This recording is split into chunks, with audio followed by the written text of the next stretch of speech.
few weeks back, I asked you what you wanted me to discuss, and you said you wanted me to start a full series on statistics. Measures of central tendency. That's what we're going to talk about today.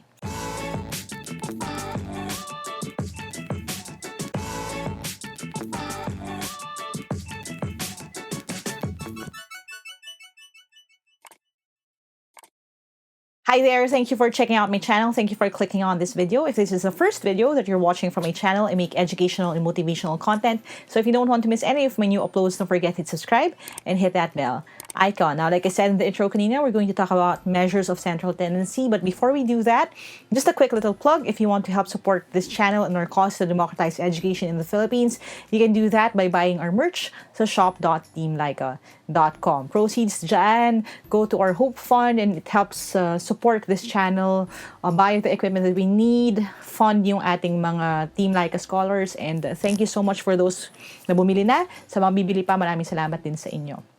Thank you for helping me help more people through this channel. And now that we have that out of the way, I'm going to jump into our discussion na. I'll see you in a bit. All right, we'll kick off yung ating discussion about statistics sa isang topic na medyo simple. Okay? And then we will build on top of it, and mas magiging trickier siya as we go along. Pero we'll start with something a bit more familiar. Meron na akong older video on this, pero i-revamp natin ngayon kasi may mga certain aspects na hindi ko na-discuss dun sa older video. Okay? Now, let's look at statistics muna. When we talk about statistics, ang oversimplified na ibig sabihin niya or na ginagawa sa kanya is collecting and understanding data. Or collecting and making sense of yung data na at hand. Kasi when we talk about collecting data lang, kung hindi naman natin siya mapapresent sa isang manner na maiintindihan ng iba, paano natin ito mapapakinabangan? So, yun yung idea ng statistics. And again, this is an oversimplification. If you are a student and you're watching this, your teacher and your books probably have a different definition nito.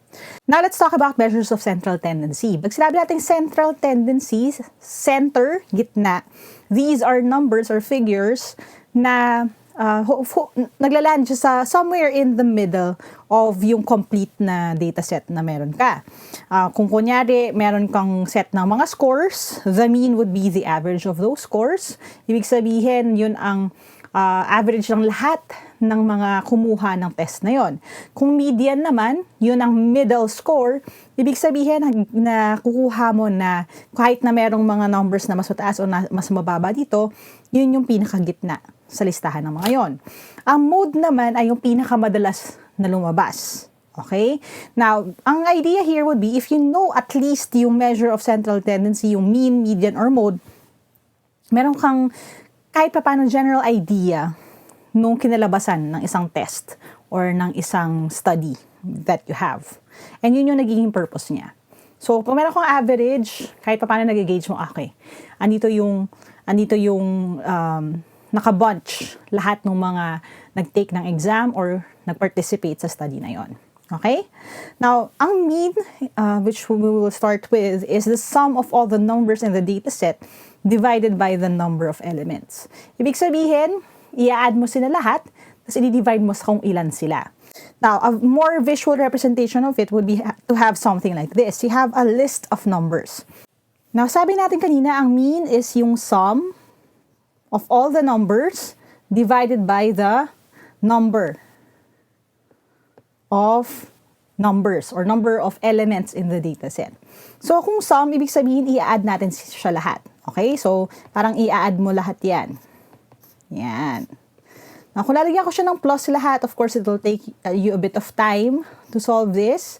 This is why yung calculator comes in handy pagdating sa mga statistics class natin. The thing is, pagdating sa mga exams, Civil Service Exam, UPCAT, LAE, PhilSat, NAPOLCOM, kapag may mga questions about the mean, wala kang calculator na magagamit. Kailangan mo mag-devise ng faster way to solve all of these. Now, here's what I do. I use yung chunking natin na tinatawag. And if you haven't seen that yet, link ko na lang din dito yung lesson natin sa chunking.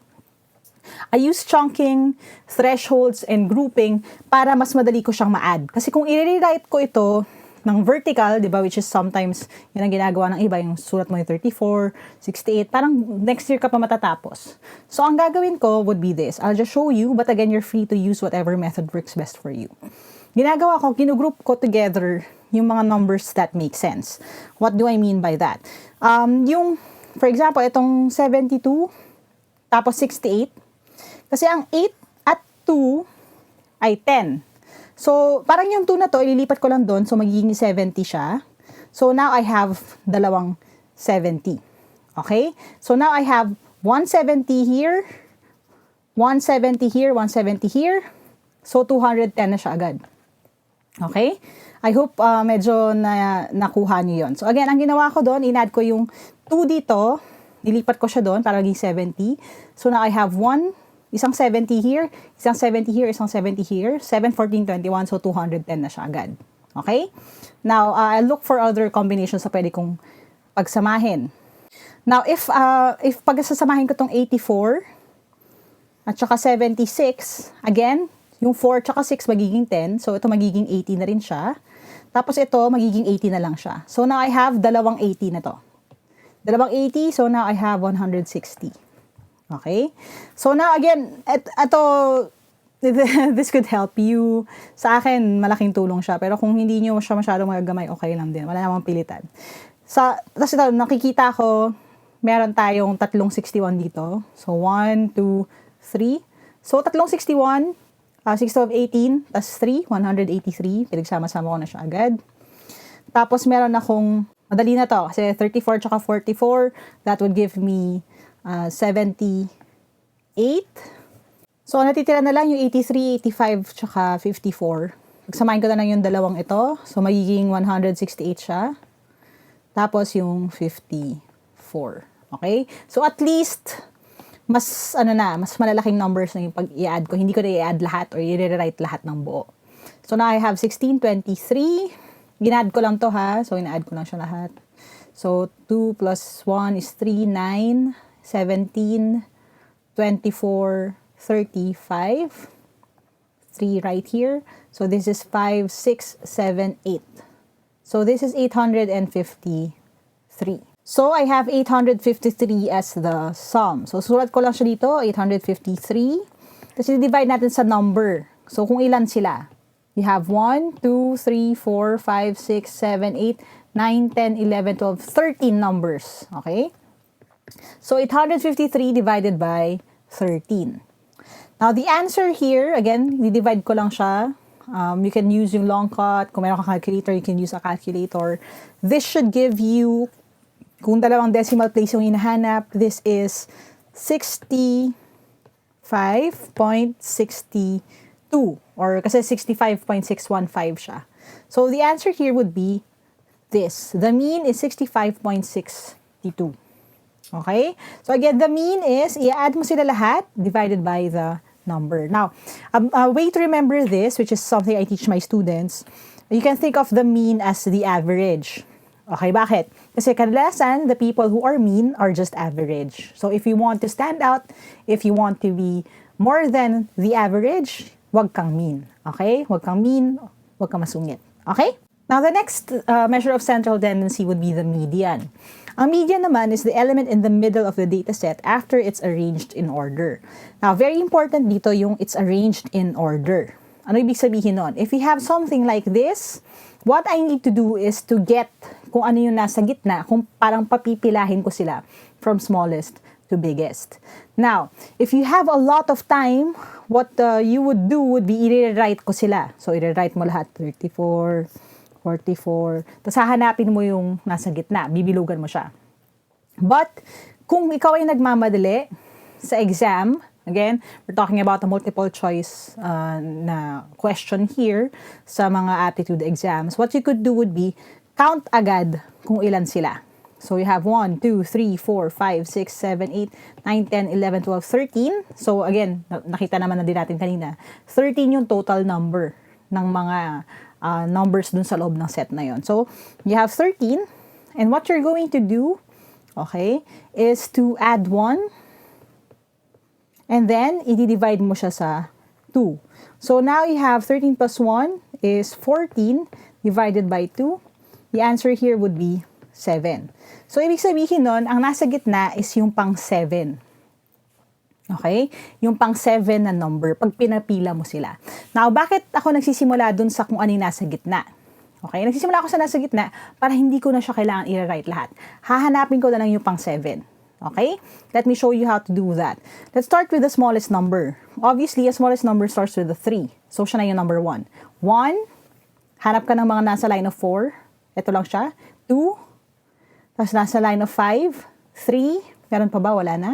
So, 6 na tayo. 5, 1, 2, 3. Ito na yung mga 61. 3, 4, 5, 6. Tapos yung pang 7 na number would be yung susunod, which is 68. So, the answer is 68. Ito yung median natin. Now, again, this is just how I do it. Pero kung gusto mo ng traditional na way, in order natin siya. Let me write that. So, you have 34. Sunod yung 44. Tapos, yung 54. Yung 61 na tatlo. Tapos, 68. Tapos, susunod dun sa 68 would be 70. Tapos, 72. After 72, you have 76. Tapos, doon na tayo sa line of 8. You have 83. And then 84. Tapos, 85. Now, the next thing they're going to do is to make sure na 13 din siya. Dito na papasok yung fact na pagdating sa statistics, ang keen eye for detail is one of the most important things na dapat meron ka para hindi ka magkamali. So, kung 13 sila, dapat 13 din to. 1, 2, 3, 4, 5, 6, 7, 8, 9, 10, 11, 12, 13. Okay, so 13 siya. Hahanapin ko yung nasa gitna. Now, the idea would be, nasa gitna dapat pantay siya on both sides. So, ang gagawin ko, again, kung gusto mo ng mas mabagal ng konti, mas visual, magka-cancel ka dito, cancel din ako doon, kaka-cancel ako dito, kaka-cancel ako doon, dito, dapat dito rin, yan, hanggang makarating ako doon sa pinaka gitna. Okay? So, yun natitira, siya yung 68. Okay? So, siya yung median nung set. And again, whether you did this or this, it's going to be the same thing. Okay? Now, ano naman ang mangyayari kung instead of this set ng numbers, you have this? Okay? So, kinancel natin yung isang 61. So, in this case, 12 silang numbers na nandito. Now, let me try muna using yung traditional method na ginawa natin. Okay? Ibig sabihin, ipapapila ko ulit yung numbers. Now, sulat natin ulit, 34. Tapos, after that, you have 44. Tapos, yung line of 5 natin, 54. 6 naman. So, 1, 2. This time, dalawa na lang sila. Tapos, you have 68. Okay, sa line of 7 na tayo, we have 70. Tapos, 72. Tapos, 76. And then your line of 8 naman, 83, 84, and 85. So again, dapat 12 sila. Bilangin natin, 1, 2, 3, 4, 5, 6, 7, 8, 9, 10, 11, 12. Now, the idea here would be, kung 12 na sila, ano yung nasa gitna? Now, kaya ako nilagay itong scenario na ito, and again, I don't think na discussed dun sa unang video. I want to show you what you would need to do. So, gawin lang natin ginawa natin ganito, cancel natin ang baliktaran. Cancel. Cancel. Okay. Kaya lang, pagdating mo dito, okay, pag kinancel ko tong dalawa, wala nang matitira, wala nang nasa gitna. Bakit? Ano ba ang gitna nito? Ang gitna nito would be right here. So, what are you going to do? Ang gagawin mo would be, itong number na ito, tsaka yung number na ito, i-average ko sila. Okay? So, ano ibig sabihin nun? Ano yung number na nasa gitna nila? Sa case na ito, it's easy. Kasi kahit visually lang, alam mo the answer is 69. Pero ang pinanggalingan ng 69 na yon is, i-add ko muna sila. So, 68 plus 70. Okay? Tapos, i-divide ko siya sa 2. Okay? So, kung 68 plus 70, that is 138 divided by 2. Or, again, 69. So, the answer is 69. Okay? Now, the question here would be, paano naman kung ang gusto kong gamitin ay yung ginawa natin kanina? Yung hindi ko na kailangan isulat lahat. The idea would be the same. So, kung ilan sila, that would be 12. Magdadagdag ako ng isa, so total of 12 plus 1. Tapos divide ko siya sa 2. So, 12 plus 1 is 13 over 2 is equal to 6.5. At kung 6.5 siya, ang gagawin ko, kukunin ko yung pang-anim na number. So, kung bibilangin natin, again, this is 1, 2, tapos 3, 4, 5, 6. So, that would be 68.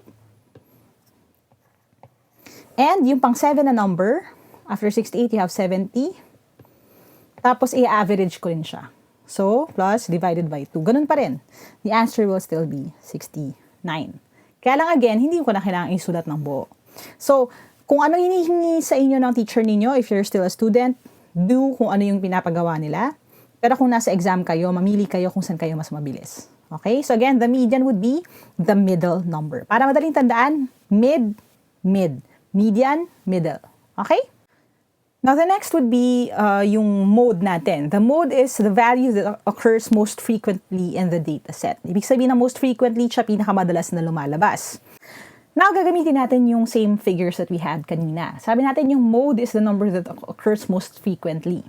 So, pinakamadalas na nangyayari.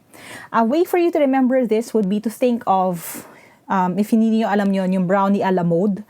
So, pag sabi a la mode, ibig sabihin nasa uso siya. Yun yung brownie na may ice cream. Kasi ang idea noon is that back then, nung hindi pa na-invento yung term na a la mode, nauso siya. So, ang uso is lahat ng mga pastries, mga sweets nilalagyan ng ice cream. So, ang tinawag sa kanya is a la mode or nasa uso, pero ang ibig sabihin na ngayon is may ice cream siya. Okay, so that bit of a story hopefully helps you remember it. Another way to remember it would be to think of, kung kayo ay 90s babies, baka inabutan nyo pa yung mode na magazine, di ba? Yung mode kasi is, ibig sabihin, nasa uso siya. Okay? If it's in the mode, it's uso. So, aling number ang pinaka-nauuso dito? Now, if you look at it, yung 61 umaangat siya. Bakit? Kasi 3 beses siya lumabas doon sa set. Lahat ng numbers, 1 beses lang lumabas. Pero yung 61, 3 beses siyang lumabas. So, ibig sabihin, ang mode natin is 61. Kasi, siya lang yung 3 beses lumabas. Siya yung pinaka-frequent na lumabas. Siya yung mode. Okay? Now, ang question ko here, again, to explain things better, paano kung ganito? Instead of 61, ang nakalagay 54. Now, what would that mean? That would mean, sa set na ito, meron ka ng 261 at 254. So, tie sila. Pareho sila na 2 beses na naulit. Ano na ang mode ko ngayon? Now, the answer here would be bimodal siya. Pag sabing bimodal, bi means 2, dalawa yung mode sa set na ito.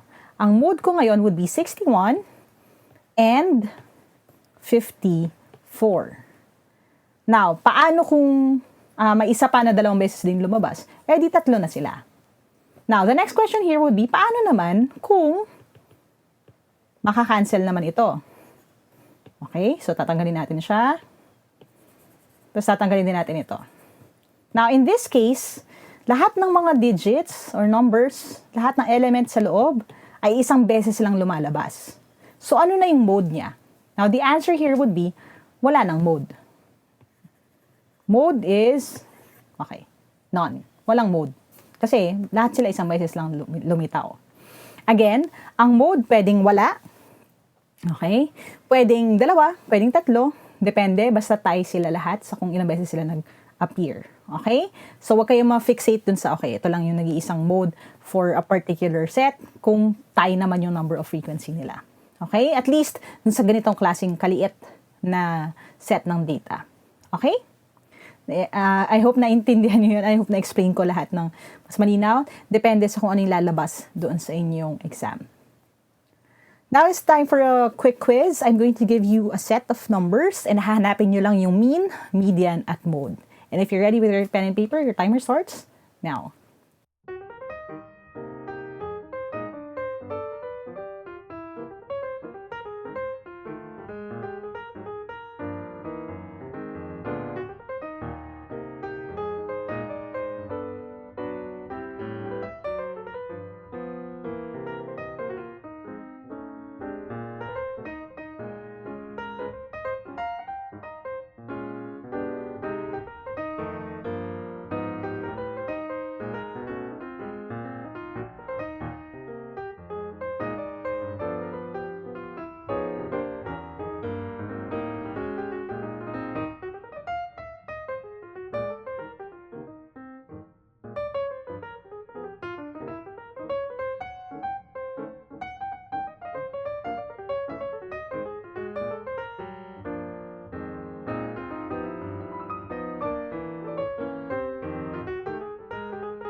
Alright, let's see how you did. Okay, so ito yung ating numbers, no?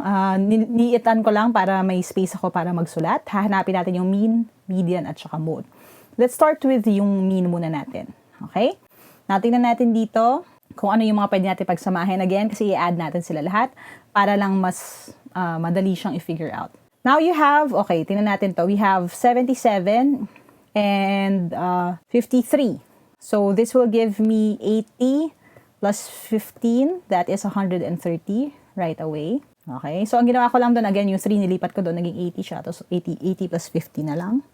And we're free rin ha, kung gusto nyo i-add lahat, pwede rin naman. After that, let's look for something else. Okay, I'll put this together. You have 11, 15, and 34. Bakit ganon? Kasi chunking, yung 5, 4, tsaka 1 kasi is 10. So, I have 10 plus another 10 here. So that is 20. Another 10 here, that is 30. Plus 30, so that is 60. Okay? So again, pinagsama ko lang siya ha. Para maging 60. Tapos, hanap pa ako ulit. Okay. Here's something fun. I hope hindi kayo ma-confuse sa gagawin ko. Pero ang gagawin ko dito, kukunin ko yung 4 dito. Magiging 70 na lang siya. Tapos, i-distribute ko yung 4 na yon. So, lalagay ko dito isa. Magiging 90 siya. 2, magiging 40 to. Lalagyan ko rin to ng isa. So, this will be 90. Tapos, may isa pa akong natitira. Okay? So, lalagay ko lang na 1. So, 71 na lang siya. So, now I have dalawang 90, which is 180 plus 40, 220, plus 71, 291. Okay? So, nakuha ko na rin yung lahat. Dito na tayo. 75 plus 18. Okay, so 75 plus 18, pwede ko na siyang pagsamahin. So that would be 80, 93. Tapos meron akong 98. Yan. Para lang hindi naman lahat kailangan ko i-rewrite. So now I have this. So 130 plus 60 plus 291 plus 93 plus 98. Pagsasama-samahin ko lang siya. So this is 4 plus 8, 12. So now I have 10 plus 27, 37.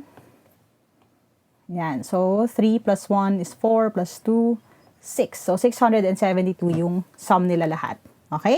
So, again, that's just me. That's just how I solve it without a calculator. Pero, you're free to do what you want. Kung gusto yung i-add ng lahat, okay lang din. I-divide ko na siya ngayon. So, 672 divided by 12. Kasi 12 sila. Okay? Okay, so mag-start na tayo. 67 divided by 12, that would be 5. Meron kang 60. Ito, long division lang ha. Kung nakalimutan nyo na kung paano mag-long division, ililink ko rin dito sa taas, sa i-button, para mapanood ninyo yung video natin dyan. So, ima-minus ko siya. 7, 2. And then this is 6. 6 times 12 is 72. So, wala tayong remainder dyan. So, the answer would be, the mean is 56. Okay? So, 56 yung ating mean.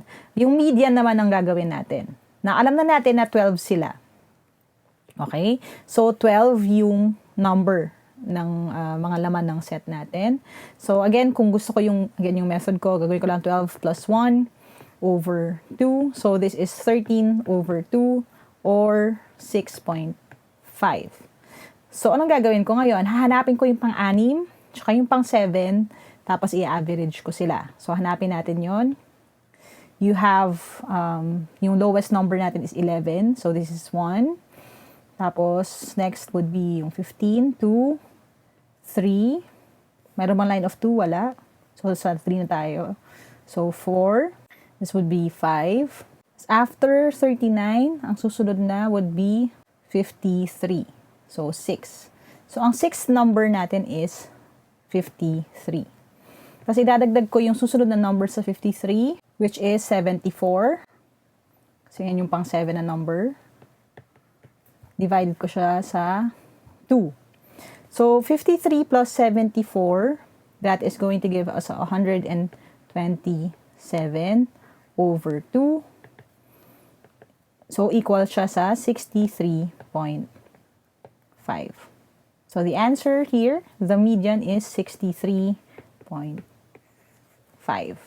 Okay? Now, dito na tayo sa mode. Hanapin natin yung mode. Meron bang nauulit na number. Okay? Now, makikita natin yung 89, dalawa siya. So, 1, 2, dalawang 89. Okay, meron pa bang ibang number na naulit? Wala na. So, ibig sabihin, ang mode natin, dahil dalawang beses siya naulit, would be 89. Now, I want you to look at it really quickly after nakuha na natin yung mga sagot. Look at how different yung mean, median, at saka mode is.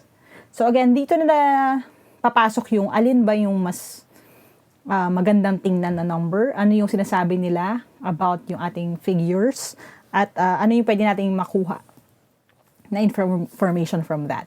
So, ang average, kung i-add ko lahat, pati yung mga pinakamababa hanggang pinakamataas, kasi malayo yun eh. Yung range natin ngayon mababa. Mahaba yung range or malaki. So, 98 ang pinakamataas, 11 ang pinakamababa.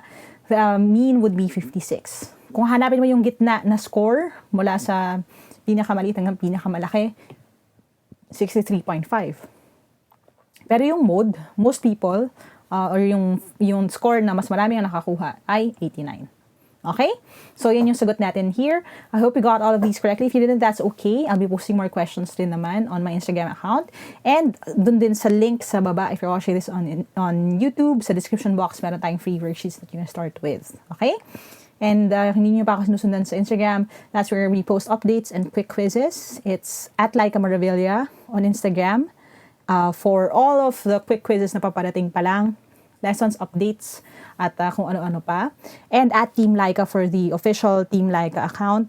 Dun yung mga throwback natin na lessons, quizzes, at updates sa mga webinars at kung ano pang mga projects ng Team Lyqa. Okay? And if you're on TikTok, you can follow me at Team Lyqa for the English, math lessons at kung ano pang educational content, at Lyqa Maravilla for the more personal stuff, yung behind the scenes, advice, motivational tips, at iba pa. Okay, see you guys online. Alright, I hope you learned something today. If you did, click thumbs up. Make sure that you share this video with your friends, lalo na kung mag-exam din sila. That way, mas marami tayong matutulungan. And as always, if you want to reach out to me directly, get the reviewers that I made, join the online or live review events, you can go to www.facebook.com/teamlyqa for more information. If you haven't subscribed yet, subscribe na. Hit that bell para hindi mo miss yung mga paparating pang lessons. Again, this is a start lang sa series natin on statistics. We're going to talk about a lot of other topics soon. So, kung ayaw nyo ma-miss, hit that bell icon and make sure that you have your notifications on para malaman ninyo kapag ready na yung mga susunod pang videos. Thank you so much for watching, guys. As we always say sa channel na to, never stop learning. Adja, kaya niyan. I'll see you in the next video and bye for now.